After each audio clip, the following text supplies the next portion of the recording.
hello there, I'm Kaz, and I have a confession to make.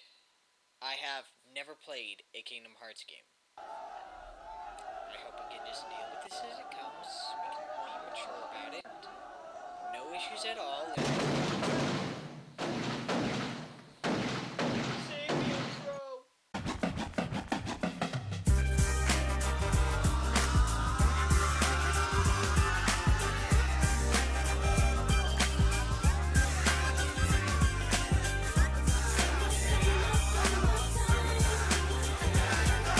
Okay, let me explain. I have nothing against the Kingdom Hearts series. I just never got the appeal, nor did I understand how it became so popular. What, Disney characters meet Final Fantasy? Who out there thought that this was a good idea? Who thought we needed this? Why not add Looney Tunes to Pokemon while we're at it? Next thing you'll be telling me is a Disney executive and a Square executive met in an elevator to create this series. So, just to clarify, I have nothing against the Kingdom Hearts series at all. So if there's some hardcore fan who's going to grill me just because I don't know everything about this series because I haven't played every game in it, apologies in advance. But, with that said, there's only one question to ask. Is Kingdom Hearts 3D worthy of the 10th anniversary stamp it's been given? Or is it more frustrating than trying to pronounce the name 3 times fast? Kingdom Hearts Dreamdrop just... I can't even pronounce it once. See? So, let's not delay anymore. Let's drop right in. Oh, come on, I've told worse jokes than that. Let's get on with the story. The plot can be summarized in one word. Confusion. Again, maybe it's because I've never played a game in the series before, but I was pretty clueless as to what was going on. Sora and Rico are sent by Yen Sid on a test to become Key Masters, but along the way they meet various Disney characters in a different world, and somehow they meet characters from The World's End With You. Frankly, it's a bit of a mess. The game at least gives you a lot of backstory through notes and flashbacks to help newcomers, which is appreciated, but it's still very confusing. Also, I must ask, why are The World's End With You characters in this game? Did somebody owe Tetsuya Nomura a favor or something? Was this a deal in order to make sure that there would be a sequel? That'd be awesome if it was, by the way, but it still makes no sense. If you know me, you'll know that I love The World's End With You. It's one of my favorite RPGs, right up there with Chrono Trigger and Pokemon Gold and Silver. Heck, I named it the best DS game of all time. While I am glad that it's reaching a new audience and thus raising the possibility of a sequel by the appearance of the characters in this game, it's only adding to the confusion of the story. If they were in a dream world, wouldn't that mean they're in Traverse Town already in the real world? Why are they there in the first place? And why am I asking you guys these questions? Not to mention, for a game that's supposed to be Final Fantasy meets Disney, I don't remember seeing a single Final Fantasy character in the entire game. And it's not like there was a lack of choice, we just had 2 new Final Fantasy games with a slew of new faces to choose from. Besides, this was a golden opportunity for them to just throw in a Versus 13 character in order to promote it. There's a few references with some of the spells and abilities, but there's no characters that actually appear from the game, which baffles me further as to why they decided to take another one of Tetsuya Nomura's games and put characters from that into this one. Sorry, that's just really bothered me as of lately, but that being said, the story is somewhat coherent, it does make some sense at times, and it has some good moments. And you do get attached to these characters because of the voice actors behind them and the talent they have. But we'll get to that later. The best way to say the plot is that it's incredibly confusing, but it can be incredibly good at times. And for those of you who are saying, oh no, it's not confusing, I have just this to say. Suck my big fat fucking heart! Indeed. So the game is just build up to Kingdom Hearts 3, but is the gameplay building upon what the series had before it? Never played another game, but I can tell you what this game is. Kingdom Hearts 3D is an action RPG hybrid with light platform elements thrown in. You explore different worlds mainly based off of the Disney films, and there are new worlds in this game added to the universe like the Hunchback of Notre Dame, the Three Musketeers, and my favorite being the one from Tron Legacy. All of the worlds are varied and well designed, not to mention expansive. Also, each world contains a minigame called Reality Shift, some of which are good, some are forgettable, but it makes each world feel more unique. Though you'll be exploring each world searching for treasures and keyholes, you'll be spending most of your time battling, keyblade in hand. The combat is incredibly fun, and surprisingly deep.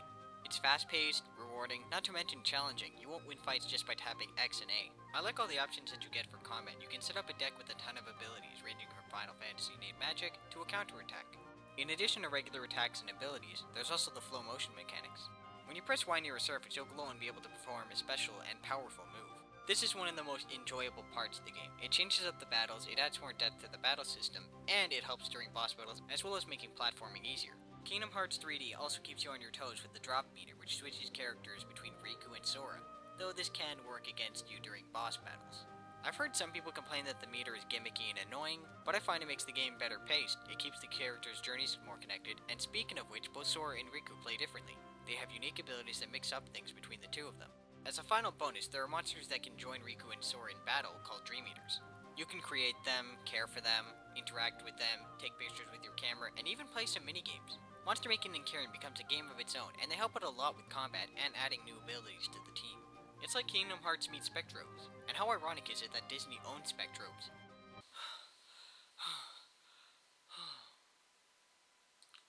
I could have sworn I had the strangest dream.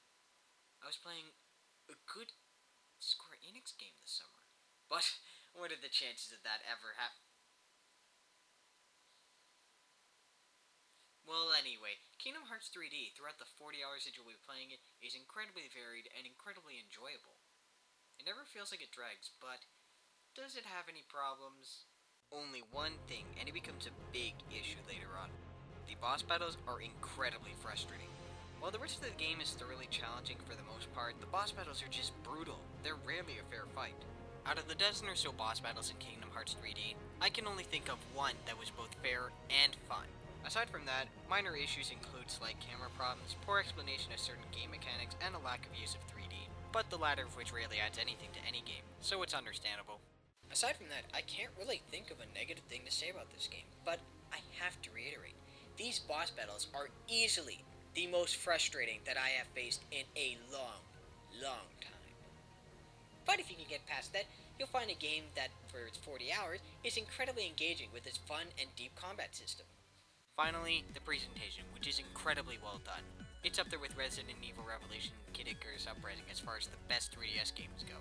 Characters, enemies, and allies all move very smoothly. There's never a frame rate issue at all, and they all look great.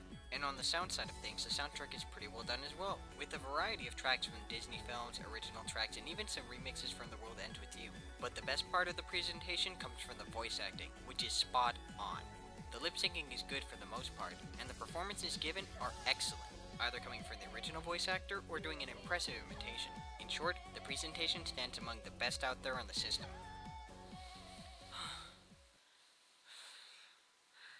Why am I so exhausted? I don't get it. Did I just sleep run a marathon or something? Oh, well, let's just cut back to the couch. Kingdom Hearts 3D is actually a really great game. It's well worthy of its anniversary stamp, unlike, Sorry, but I'm gonna give Kingdom Hearts 3D an 8 out of 10. It's a good introduction to the series. If you're a newcomer, looking just for an RPG in general on the handheld, or if you're a longtime fan, I wholeheartedly recommend you pick this up. It's a welcome addition to the series. And if you're looking forward to Kingdom Hearts 3, this will get you built up for it. So, while I figure out what the heck I'm gonna do for the rest of the summer of Square Enix, until next time, game on, my... You have unfinished business, boy. Did you guys hear some... The time is nigh, Chrono. Oh,